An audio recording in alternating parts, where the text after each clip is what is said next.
As I'm sure you can guess, I'm a big FIFA career mode fan. I've played the mode for almost 20 years, and I've played FIFA 23's version almost every day since this game released. But how is the career mode? Is it still fun after all these years? What about all the bugs you've probably heard of? What things still need improving?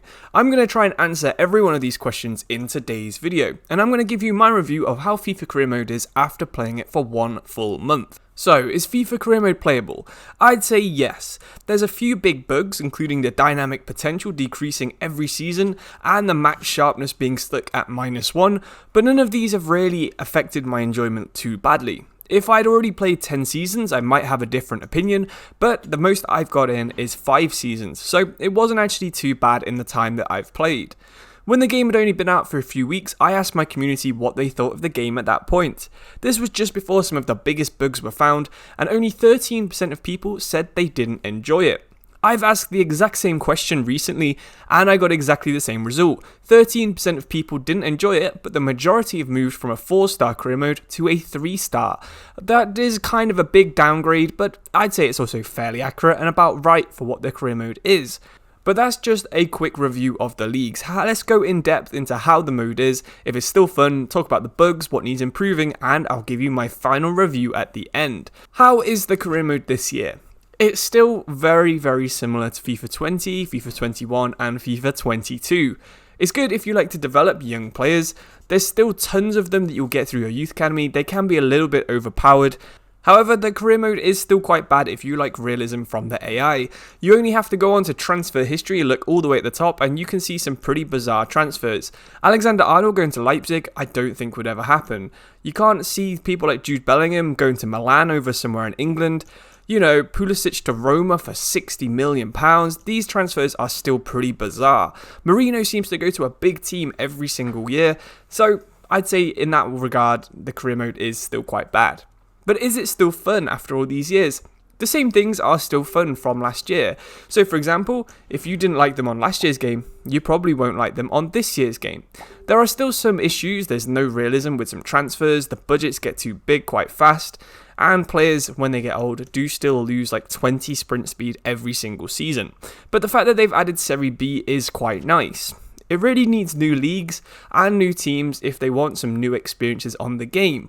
This kind of staleness is going to kill the game eventually. There's only so many times you can play in the Championship, there's only so many times you can play in the Premier League before you start to get a little bit bored of it. Even when you've used teams in Poland and Norway, they're all very similar. There's nothing really unique about these teams. So EA really does need to add some new teams, new leagues, and maybe even some new competitions to the game just to make it a little bit more fun.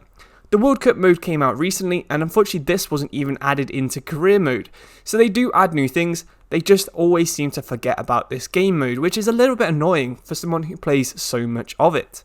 So what about the bugs that you've probably heard of in career mode? Well, I'm going to quickly show you what one of them is quickly if we go into a game here. Right, I don't know what just happened there, I think it auto-filled the bench. Anyway, if we just skip the pre-match stuff and go straight into our team. We're playing on an old Burnley save, but you can see on the right hand side, the sharpness of all of our players is -1. Now, I'm not sure if this is just a visual bug, or if this actually does give the -1 sharpness. I can't imagine it does too much, but I know a lot of people are saying that it does. Personally, I haven't really recognised that it's done too much, so I'm not really that bothered about that glitch, that bug. The one that I'm more bothered about is dynamic potential, which decreases by about 3 or 4 every single season.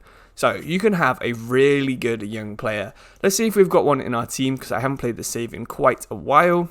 If we go down here, Lucas Bird here, he's 17, he's got potential to be special, and he's 74 overall. So this guy's potential is probably about 92, something like that. No matter what we do, no matter how much we play him this season, his potential will go down. Even if he scores 50 goals in the Championship, he will go down to about 88 potential, the season after 84, and the season after that probably about 80. This might not be a problem for this guy because he's 17 and already 74 overall, so he's probably going to reach his potential before he can go down too far. But he's still only ever going to get up to about an 85, even though he's probably the best player at this age that's ever played in the Championship. This really can kill people's immersion and kill people's players that they like to develop, because that is a huge part of career mode, as I'm sure you all know. You spend so much time waiting for this player to turn 16, then you put him in your first team, you try and get his potential, you try and get him to reach his potential, and then it's only going to be going down. So this guy could have like 88 potential.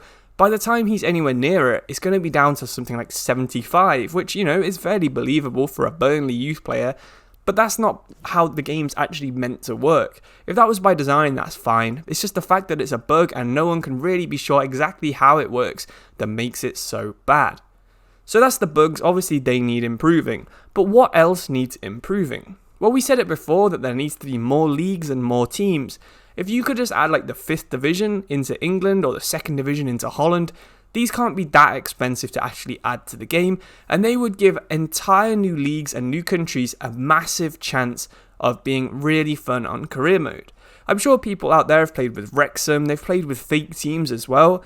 Teams like AFC Richmond from Ted Lasso, even if they added more fake teams in or a fake league here and there, that would just make the game a little bit more fun. The other thing I wish they would improve would be the more in-depth systems for youth and reserves. So we've had this exact same system now for about 10 different FIFAs. If it could be changed, I really would prefer it. If you just had maybe a team sheet, so you can see we've got one here, the default team, and we have a 3-5-3 formation, 3-4-3 formation. If there was something like this for the youth academy, maybe you could go into Office and you could see other leagues, see your youth league and see how you're getting on in here, for example. You can see which players are scoring goals, which ones are worth going up, and maybe if they play better in that simulation, they improve on their potential. This kind of thing would be super fun. I love in-depth academy on Football Manager. I play a lot of Football Manager, so that kind of thing just feels a lot better on that game. Something else that I talk about a lot on this channel is I wish there was real rules and restrictions for leagues. So for example, if you're in the Premier League, you can sign a team of Brazilians, it's fine. In real life, that's not allowed. If you're in Serie A, you're allowed like 1 non-EU player a season. On FIFA, you can sign 50 if you really want. If these real rules and restrictions were added to leagues, they would make them feel a lot more unique and honestly, just feel a lot better. Something else that really needs to improve as well is the AI. The better AI isn't really a thing in this game. They said they improved it, but the AI still struggles with transfers. You can see on the transfer tab, like I showed you earlier, a lot of these players don't make a bunch of sense. So if we have a look, maybe if we keep scrolling down, we'll find someone who doesn't make too much sense. For example, this one, there is no reason that Barcelona would be selling Gavi, especially for that cheap, and if he was going to go, he'd have bigger suitors than Arsenal despite them having a really good reputation and a Spanish manager. You can't see Man City spending big money on Marco Asensio when they've already got much better players at their team. Kieran Tierney is Arsenal's first choice centre-back and he's young, but then they've sold him to Milan for not that much money. These kind of things just make the game feel a little bit weird. Rafa here going to Barcelona when they've already got like 4 other right wingers, it just doesn't make too much sense. So this kind of squad building really does ruin the immersion. You'll see teams with bizarre amounts of strikers but no left back. If they could just improve this, it would make the game last a lot longer and I honestly would be a bit more fun. Tactics again is something that I wish would change. The AI only ever plays one tactic against you, the one that they initially have when you start the career mode. If there was some way to have like managers have a specific formation like they have on Pro Evo, that would be super cool. Imagine playing against Liverpool for 5 seasons, then all of a sudden they've got Steven Gerrard's tactics because he's moved to be their manager. That would be an interesting way of playing the game, and I think again, would just make things a lot more fun. So, time for the final review. What do I think of the game? Overall, I'd agree with the last poll that I've done. FIFA 23 Career Mode is somewhere between a 3 and a 4-star game.